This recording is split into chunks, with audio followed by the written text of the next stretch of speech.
I've lost a lot of friends. I've lost Jewish friends. I've lost non-Jewish friends. It's a scary time, but also I have to remind myself I'm in America. I have a good friend of mine from Shul. She has hostage posters outside of her house, and she lives on a very busy street. And I asked her, aren't you a little nervous? And she's like, yeah, but if I can't have hostage posters in my window, why am I living in America?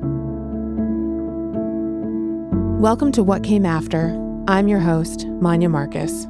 On What Came After, we'll take a look at the many ways people's lives have changed since the brutal massacre in Israel on October 7th, 2023. We'll be speaking to people around the world to learn how this profound moment in Jewish and global history continues to shift, shape, and change them. To learn more, please visit us at whatcameafter.com. So, it is Monday, September 8th, 2025. I am here with Aryeh Schwartz. Hi. Hi. Thanks so much for coming. I would love it if you would introduce yourself and tell us some of the many hats that you wear. Yeah. My name is Aryeh Schwartz, originally born and raised in the great state of Minnesota. Shout out to my Minnesotans. I currently live in Washington, D.C., where I'm a photographer. Happens to be, I do a lot of work with different Jewish organizations throughout the DC area, along with any other corporations, really anything. Kind of want to say for your benefit that you don't do weddings. I do not do weddings, so don't email him for wedding-related activities. And my other hat that I wear is a brother of a reserve soldier in the IDF, who I'm very, very proud of. And I also run a WNBA news site, in my opinion, the largest independent and the best. But yeah, those are the main things that get me through the day. What is the connection between any of your other hats and the WNBA site? How did you come to that? So I grew up with two younger sisters who are 8 and 10 years younger than me. And I very much was a sports fan growing up and wanted them to be sports fans. And I wanted them to have positive female role models. Less than 4% of media sports coverage is about women's sports. And what is that 4%? Sexualization, off-court stuff. They're donating defibrillators for good causes and things. But when you boil it down, it's less than 1% of actual sports coverage. There was this gap of understanding. Somebody who grew up as a Minnesota Vikings fan, I knew what Dante Culpepper was eating for his lunch and what he would average on third down. But the Minnesota Lynx, the only professional sports team to win a championship, I couldn't find out any information about them or any real coverage. The Minnesota Lynx are the Minnesota WNBA team. They won 4 championships in 7 years.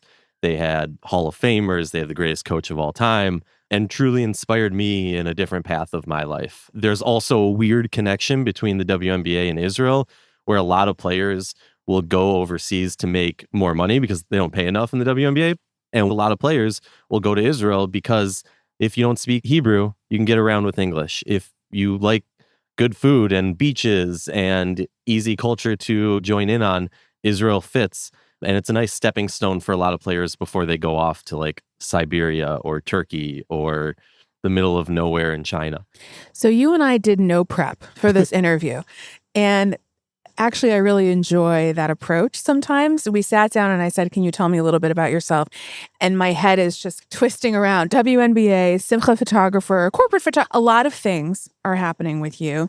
One of the things that you mentioned in passing, but I want to hear a little bit more about, there tend to be a tunnel to Israel or some kind of portal to Israel and back. But the staff that you hire and work with has maybe had a different reaction to the Israeli connection post-October 7th. Can you talk about that? You know, it's complicated. So when I started my outlet, the idea behind it was so much of the coverage of women's sports doesn't cover the actual sport. So that has always been my main focus. And very often with women's sports, it becomes a social justice narrative that is pushing people towards the league. I always use the example of Tina Charles, historically one of the best players of all time. A few years back, there was an article about how she had donated 7 years of her salary to get defibrillators in places that couldn't afford it throughout New York. Amazing. That is amazing. Major props to her. Love her for doing that. That was essentially the only article about her all that season. And to me, it was always backwards. I'm sure there's hundreds of people who are donating tons of money for defibrillators. But the reason we're talking about her doing it is because she is one of the greatest basketball players of all time. But we don't talk about her as a basketball player. We skip over that. Exactly. That's what I wanted my outlet to be, to talk about the basketball. That's not to say I don't think that these social justice aspects are extremely important. The W was the first professional sports league to make a statement on Black Lives Matter, and I think that's amazing. Minnesota Lynx, in fact, were the first team to do that. If you want to, on your own social media, post about this, raise money for it, write articles about it, cool. But our outlet is to cover the basketball. Can you share the name of your outlet? It's Winsider, WINSIDR. And we are exclusively WNBA, college basketball as it pertains to the pros, overseas to the pros, things like that. So when October 7th happened, it was obviously a gut punch to me. And I want to give a lot of props and respect to the league. They immediately on October 7th put out a statement condemning the horrific attacks, showing love to Israel. They also worked very hard to get any WNBA players who were in Israel back home as soon as possible. But it started this huge tug of war inside of me because on one hand, the thing that I've always steadfast in is we're here to cover the basketball. We're not here to cover all the other things. But there was a few players who after October 7th decided to use their platform to just spout horribly racist, anti-Semitic things. Whether it was don't call Hamas terrorists, don't use Western terms like terrorists to describe them, they're freedom fighters. Keep in mind, these are players that are anti-gun violence, supported the Me Too movement, Black Lives Matter, all these things. Now, supporting the rape, kidnapping, mutilation, the atrocities on October 7th. So it was really hard for me because in the W, there's few players who are public about their politics who don't go with the flow of the rest of the league. And I see that they get a lot of backlash because they follow a Republican on social media, because they tweeted something that I find offensive towards gay people or trans people. And so the tug of war that I started to have was, I don't want to be talking about politics and things like that. But on the other hand, me as a Jewish person, me as an Israeli, shouldn't I be speaking out about it? As a WNBA women's basketball community, we always stood up for each other. We always would call out when somebody was saying something offensive, whether it was a player, a media member. And so I dipped my toes in it a little bit. But I was also very intentional about it, who I would retweet, the messages I was willing to tweet about what was happening. It was very limited. I also felt the need to always use voices that I know you're not going to uncover, oh, they said something offensive 2 months ago or 3 years ago or blah, blah, blah. Do you mean specifically about Palestinians? Or... In general, Israel is a bastion of safety for gay people in the Middle East. And there are many social justice activists in Israel who are gay, who are able to voice it in a way of coming together and viewing all the different sides of it. It's not a Israel versus Palestinians or Jews versus Muslims. It's how can we be better people? How can we move forward? I'm not taking sides, things like that, like not trying to make it, I'm just blindly supporting Israel, because I had to be careful about the things that I was saying. Because if I say something wrong, then there's going to be backlash. You don't just mean towards you mean towards the league or your site? I mean the outlet in general. That was another aspect, because it's not just me. We're an independent outlet. We're not paying our staff full-time salaries. We're very clear. We can't pay you a full-time salary. What we can do is use our platform to be a stepping stone for you. We have people who have worked for us who are assistant GMs in the league, or heads of PR and communications for teams, who are scouts in the league, work for major news outlets now. And if I say something, I don't care about it impacting me. I'm not making money off of this. I do this because I think this is a good cause. All the money that I could possibly be making, I put back into the company. So I don't want my actions to negatively impact my teammates who are working with me day in and day out to push forward our coverage of the W. At a certain point, I realized I want to speak up. I have a podcast. First of all, I had to take a break after October 7th from doing anything at all. When I got back into it, I was like, I should talk about how many hostages there are. I should talk about what day it is. And I did that for a little bit. And then I really started to get worried that I was negatively impacting my team. And so it starts to seep into your head. There's a great example. Every year, the teams find a different organization to donate charity to for whatever cause during the year. The Las Vegas team this year decided to pick the ADL. I retweeted that saying, I love that this is happening. For those who don't know, anti-Semitic Jewish hate has, according to the FBI, been the worst in the country for the past however many years. So it was nice to me as a Jewish person to see a team combat that. And the ADL is the Anti-Defamation League. Yes. The amount of blowback I got for retweeting and saying how happy I was. The replies of, oh, this site's run by a Zionist, you Zionist scum. Then the emails start coming in where I get death threats. Really? Oh, I get at least once a week or once every other week, whether it's on my photography email or my WNBA email. Easily. Over the time of the war, there's been animosity brewing under the table, I would say. And recently, I was ambushed on a call with some of my senior team members where one of them specifically proceeded to tell me, due to our quote unquote differences on the conflict, he doesn't think that he would be able to continue working for me. He compared it to working for somebody who was homophobic or transphobic and how he morally just couldn't do it. How did you feel? I mean, you used the phrase gut punch to talk about October 7th. Was that a gut punch when he said that to you? Yes, because I've known this person for 8 years. We've worked very closely and is a dear friend of mine, or at least was. More so, it was the audacity to do that. No one on my staff has ever asked me my opinion on the conflict. Including this individual? Including this person.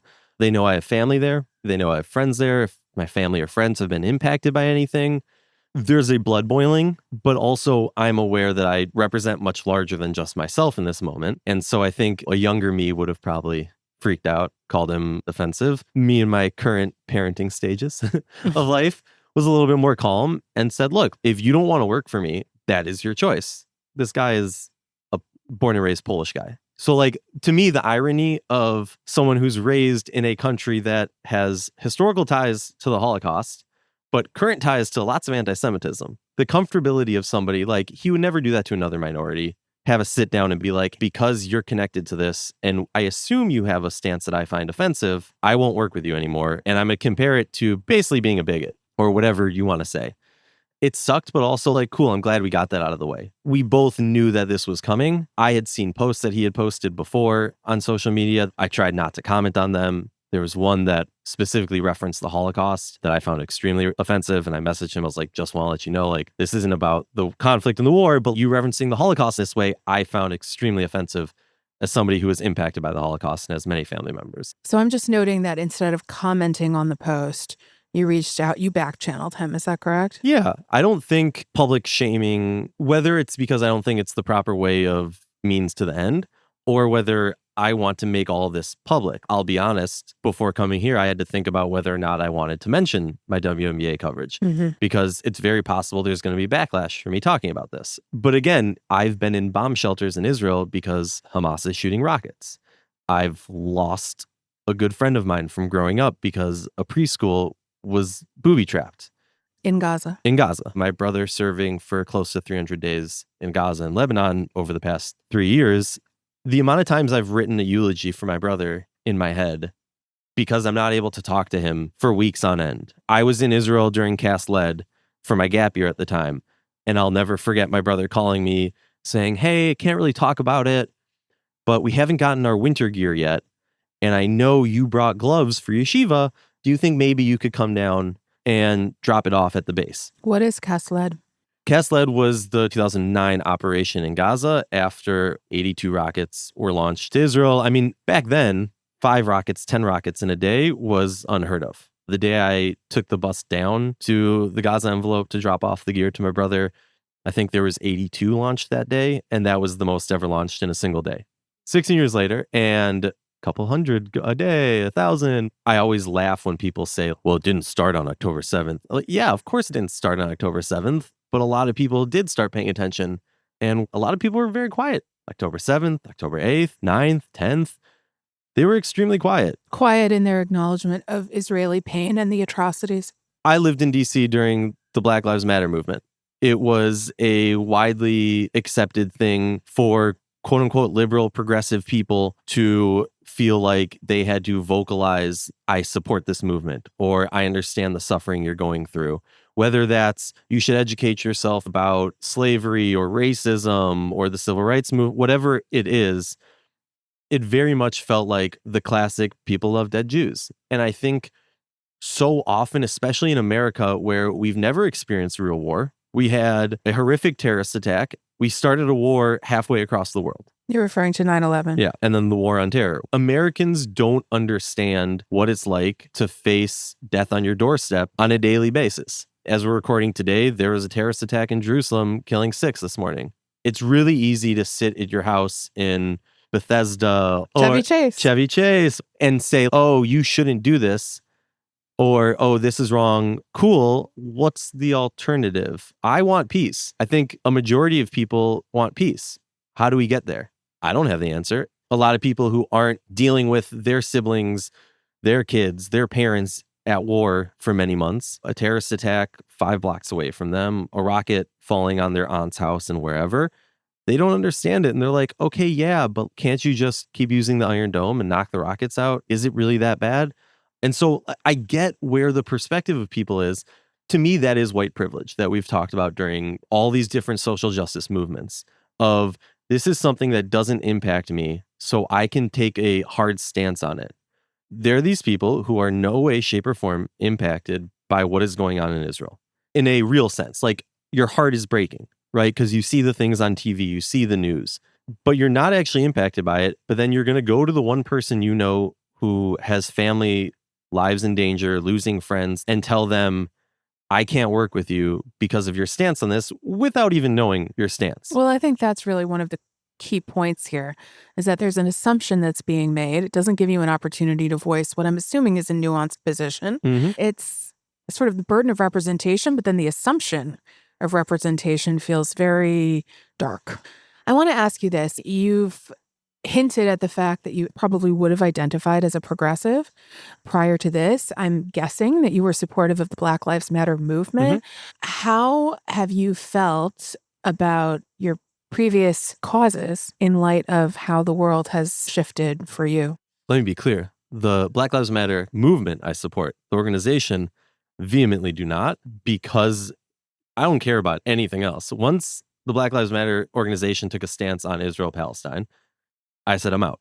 Any stance at all? Any stance at all. This is not your fight. To take that stance, it alienated a lot of people, but it felt like, okay, you're just trying to spread your wings and bring in other people to join you or to bring on another cause that really has nothing to do with what we're talking about. I'm not going to support an organization that is anti my people.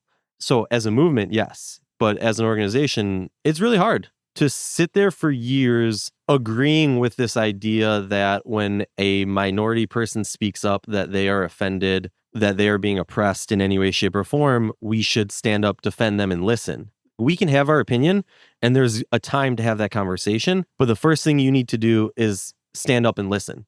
Hear them out from where they're coming from, because we don't understand that experience. But when it happened to Jews, brushed aside. And I'm not just talking about Israel. The amount of Jewish organization buildings that are spray painted in the DC, Maryland, Virginia area, or New York, like all over the world. I'm part of my synagogue security team, and we get email updates of what's happening across the world for Jews. And I think regular people would be saddened or shocked to see how often or how long of a list for each city or state or country of anti-Semitic instances, whether it's somebody knocking off a kippah and smacking the person in the head, whether it's spray painting Jew or a swastika on a Magen David or whatever. Like, you're targeting Jewish people, I guess, because you assume there's some connection between them and Israel.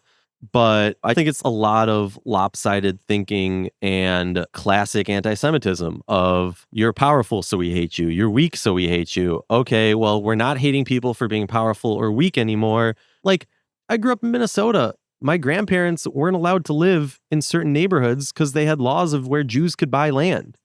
There was a podcast about how Holocaust education has failed us because it's been all about prejudices and oppression, but it hasn't at all been about the Jews. And so now that the Jews are being hurt again, everyone's like, yeah, but like, they're fine. They're rich. I have family members who are not Jewish because my wife is a convert. Some of the conversations that we've had are not offensive in the same way, but offensive in, well, you're Jewish, you can hide it. Why do you wear a shirt that has Hebrew? Which I am right now, Kfar Aza. It becomes more complicated when you become a parent because I can protect myself. Someone can hit me over the head from behind, fine. Do I put my kids in Hebrew shirts? Can my kids wear an IDF shirt? While some of the worst terrorists in the world were running rampant around Kfar Aza, my brother was able to get there with his unit and save people's lives. I'm extremely proud of that. And so when I wear a shirt with my brother's unit on it, when my kids wear that, that's what I'm thinking of. And I understand it's hard for people who aren't Jewish. I very much have always been worried about anti-Semitism. October 7th was a gut punch more so because the brazenness of Hamas to commit the atrocities knowing how the world would react. I always thought Hamas would do all this stuff. I feel like we all did, right? We know they're fanatics. We know they will do the worst things ever because they've done it before and they say they'll do it again. But the lack of support was just outright shocking. But to bring it back to my WNBA staff, I was the photographer at the Capital City Jewish Museum, the AJC event with the shooting. I had to alert my staff, hey, I just experienced a terrorist attack. Luckily, I'm okay physically. I need to take a few days off. They all sent nice messages of, I'm so sorry. I hope you're okay. Take all the time you need. Did a single one of them reach out in any other capacity to be like, hey, how are you doing? Are you okay? Or that's so scary. You can disagree with the war, but I feel like if I would have said, hey, I got mugged at gunpoint and the person next to me was killed, I feel like there would be more support. It felt like there was this barrier because I'm Jewish and because it's connected to Judaism, it could also be connected to Israel. Therefore, we don't want to touch it. We don't want to talk about it. I want to pivot for a second back to something that you were talking about, which is that I'm shocked that through your WNBA, the outlet, this role, that you get death threats on a semi-regular basis. And I want to ask about how your tolerance for that level of potential danger has shifted now that you're a parent. That's a good question. So I never got death threats before I was a parent. So it's hard to kind of compare. No A/B testing there. It's tough. I'll say specifically after the shooting, it was really hard for me to go to Jewish events. I take my kids to synagogue, and it's really hard for me to go in and out of the buildings. It's really hard for me to photograph the events. I think as a general sense with myself, I feel like I have more control. My wife and I, we've had really tough conversations about what we're comfortable with our kids wearing. I don't regularly wear a kippah out of fear. Mm-hmm. I don't think it's safe, to be quite blunt, especially because I am all over DC working different organizations. And these are things that drive me crazy. I don't feel comfortable to wear an Israeli American flag pin. Mm-hmm. I don't feel comfortable to wear a hostage pin at certain events. I wear a Nova Festival dog tag. I tuck that in when I go to events. And those are things I can control for myself. For my kids, it's not letting them wear anything that has Hebrew or stuff like that. And they go to a school where they speak a lot of Hebrew. And so it's extremely concerning. Honestly, the biggest worry is my son calls me Abba. Oh, wow. And what's going to happen when we're at a park?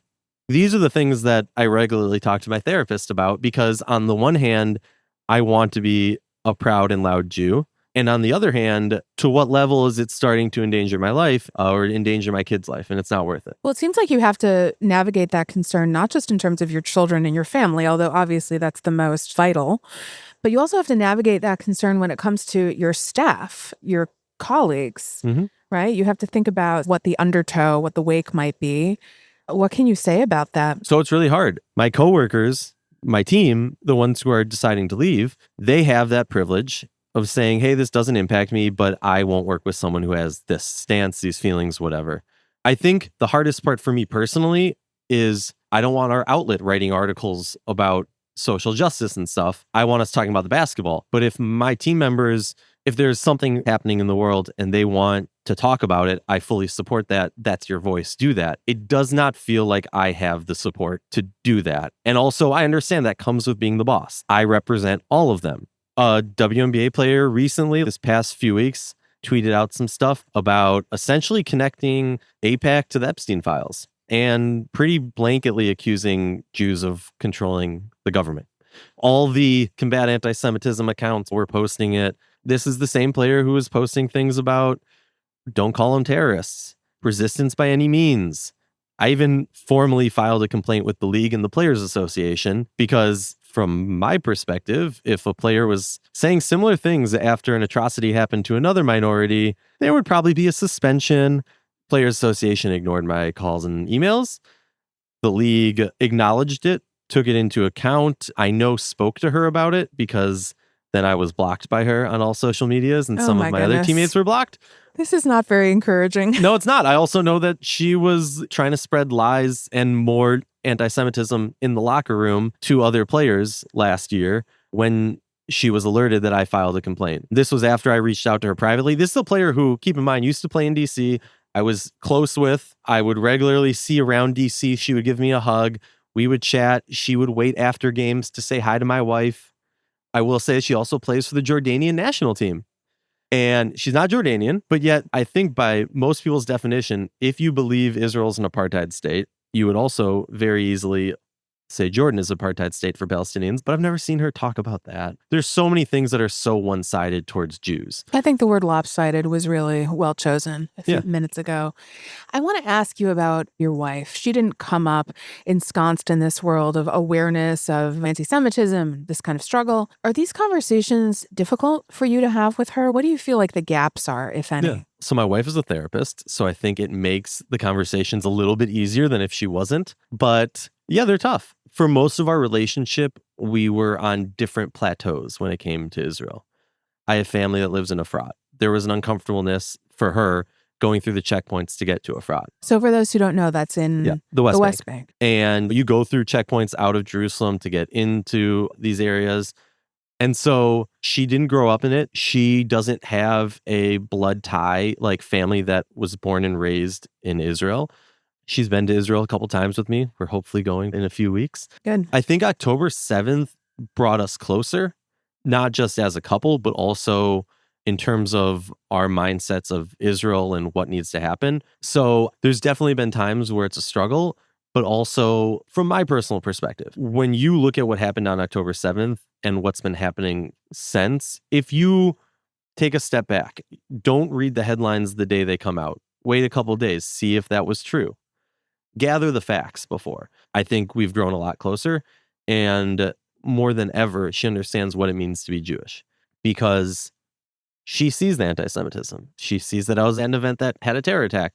She got the daily photos of my brother's kids living in the mamad, in the bomb shelter, for a very long period of time. She saw their family when they came to America for Thanksgiving this past year. It was the first time they were able to get out of Israel, and just the joy and relief. She's seen it from a family's perspective. When I'm home at night reading about whatever it is and I'm bawling my eyes out because the kibbutz that I spent time on during my gap year has a high school in there. And there's been a lot of tragic deaths to a lot of people who went through that high school. So there's been a lot of things that have hit home for me. And so it's been hard, but also it's been nice to kind of grow closer in our understanding of everything, even though we don't see eye to eye on stuff. This is a difficult question maybe, but as a family or as a Jew individually, do you reckon with or navigate the pain that's happening in Gaza? 100%.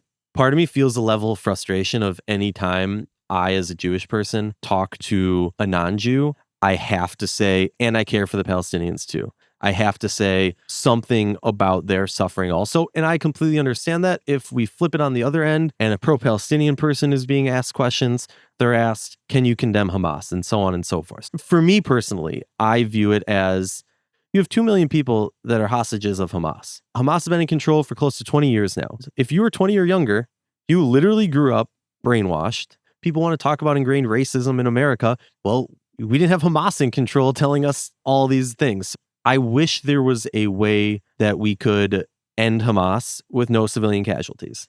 I wish there was a way that there would be peace without all the destruction. My brother's been in Gaza, and I've seen the photos of where he lived when he was there, the paths that they took to get to places. I've seen the aerial photos. It is horrible. It is heartbreaking. How can you not feel when you see an emaciated kid, whether it's because they haven't gotten food from Israel or because, they have a genetic disease, whatever it doesn't, to me, it doesn't matter. I feel for you because you're a person.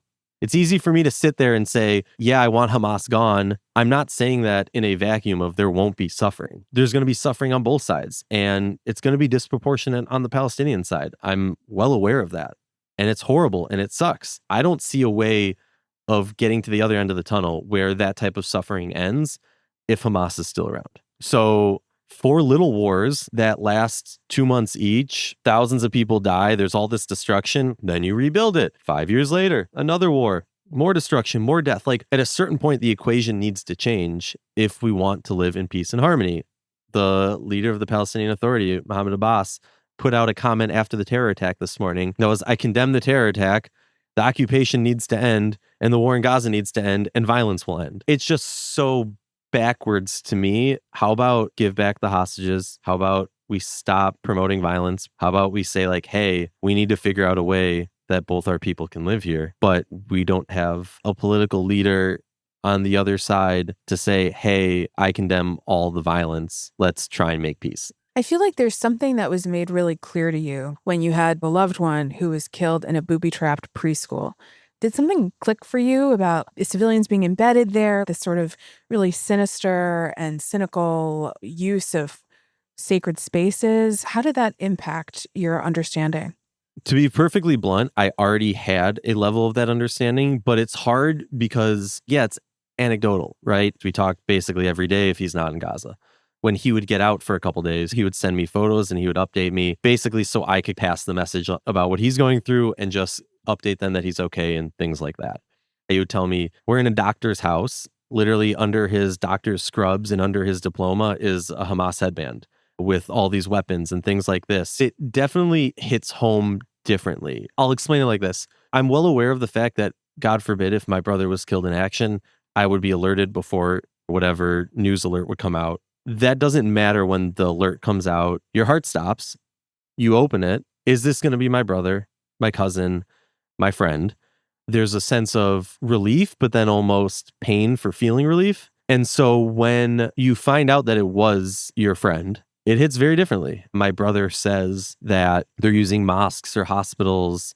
I don't care if it's anecdotal. I don't care if this was the only school in all of Gaza that was used. My dear friend was just killed in a preschool. That's a war crime. The Western media does not cover that. It is just so backwards, crazy.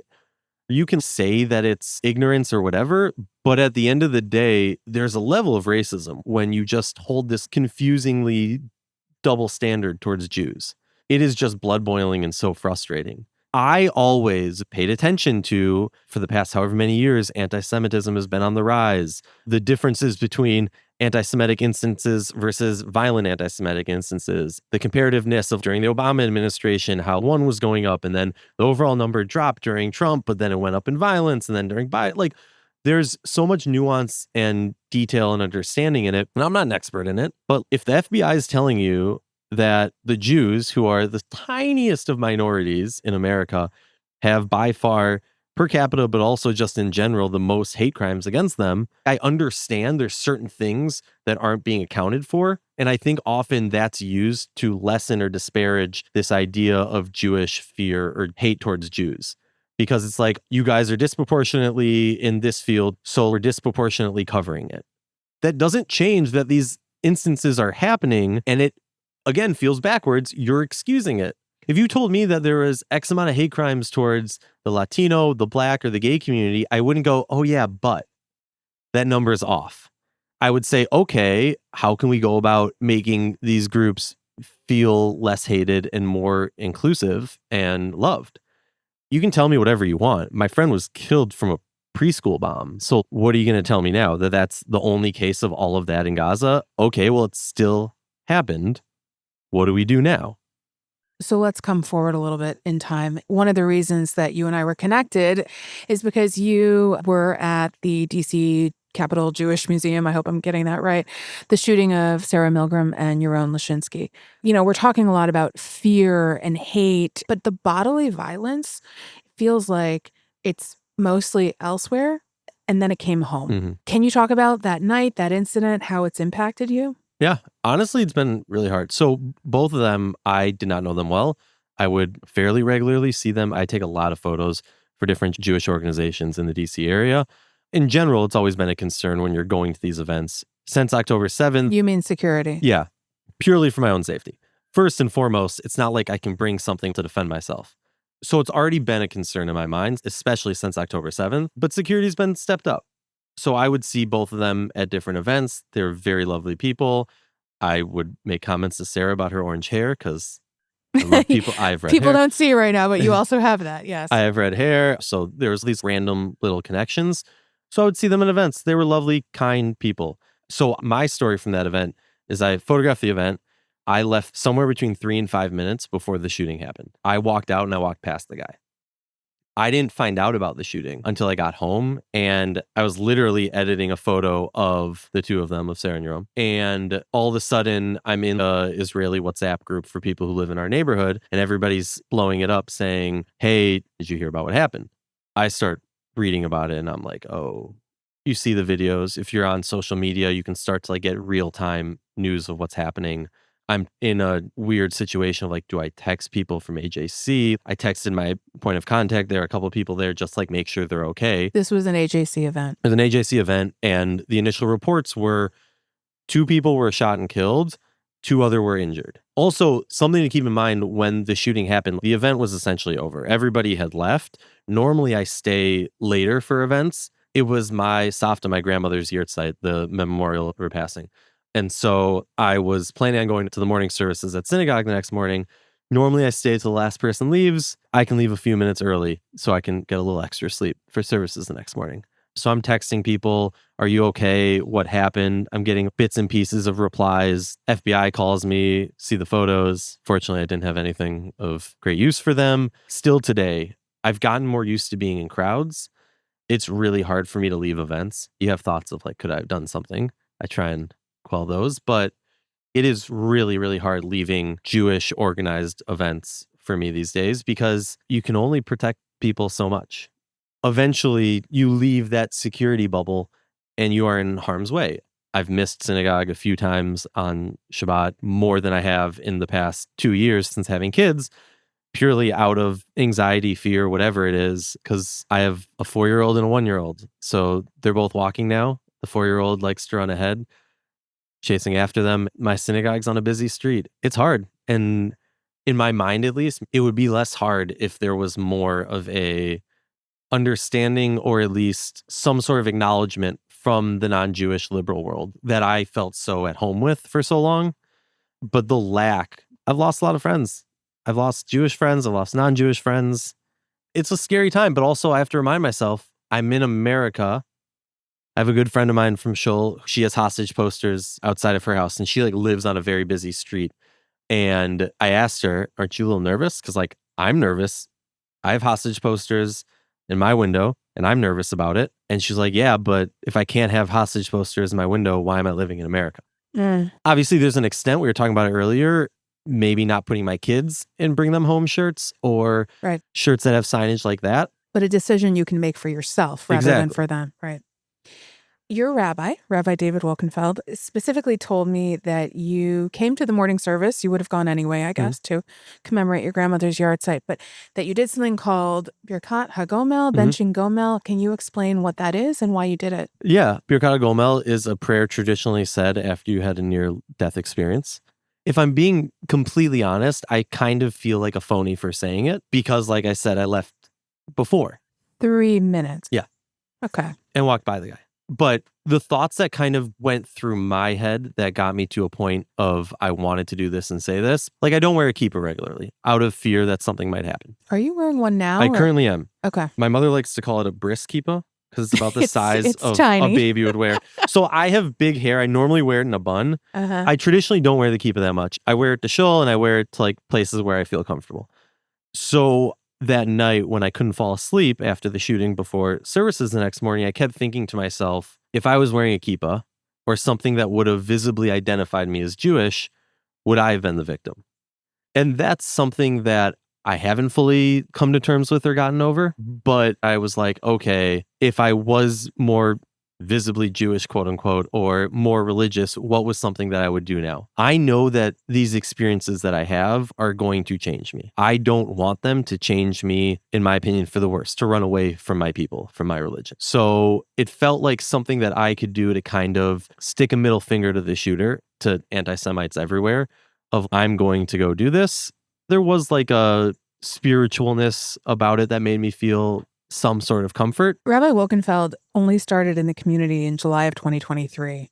So the post-October 7th world is really the only world in which you've known him and he's known the community. He's usually very measured online. Okay. But I do remember, and I talked to him about this when I interviewed him, that there was a post that he made about somebody yelling Free Palestine at him and the feeling that he had, and that usually he's not one for flags and jingos and all these things.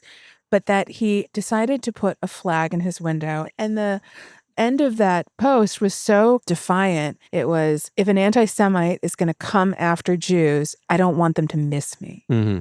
How does that strike you as a solo Jew, as a married Jew, and as a parent? As a solo Jew, 1,000%. This is so morbid and gross. But if I'm going to be killed, I would rather go down in a way that will push my people forward. That is like my dream of, I want to be me, loud and proud. I always joke with my wife that therapists are just people who do a great job of getting you to have more self-confidence. But then there's the couple of me, right? And I have to start thinking about my wife. Then there's the parent of me. And so it's really hard as a parent of young kids going through that change. I can wake up in the morning and still be like, oh yeah, I have 2 kids. Like that's wild to me, right? Yeah. So part of me wants to say yes, because I don't want to raise my kids in a world where they're ashamed of who they are. Like I said earlier, my wife's a convert, and we've had some tough conversations with some of her siblings. And one of the questions her brother asked was like, you can hide it. Granted, I think you wouldn't tell a gay person to hide it or any other person, but I understand it more so when it comes to the kids, because I want to raise them to be proud Jews, proud of their heritage, but I don't want to put them in a situation where they're endangered. You know, like, does a kid know, yeah, he likes wearing a Spider-Man shirt, but is he going to wear an IDF shirt and be like, no. Right. So it's a very tough situation, but at my core, yeah, because whether they tried to kill us by destroying our religion, or they tried to kill us with killing us. Right. The goal is all the same. If we look back at Hitler, it didn't matter if you were religious or not. So I hope I'm raising my kids in a way that they are proud religiously, but also culturally and ethnically proud and want to wear it and be happy about it. Aryeh, thank you so much for sitting with me. Yeah. It's really been interesting. I had no idea anything about you. Sorry for my rants. No, I just feel really educated and inspired. So thank you so much. Thank you. דע לך שכל רואה ורואה יש לו ניגון מיוחד משלו. Thanks so much for listening. If you enjoyed this episode, please rate, review, and subscribe to What Came After wherever you get your podcasts. You can also find us online at whatcameafter.com. ומשירת העשבים נעשה ניגון של רועה.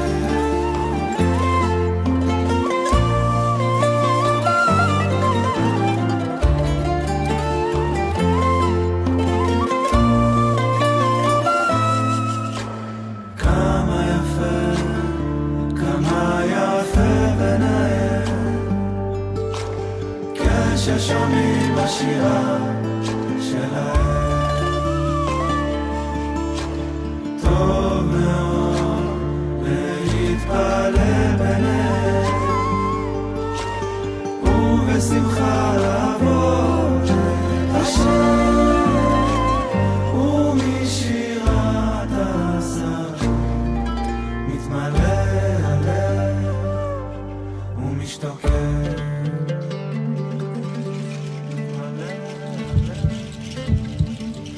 לך איני תשוקתי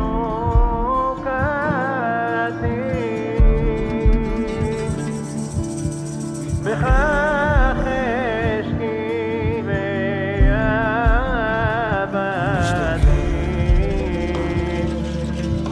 לך ליבי וכי ליותי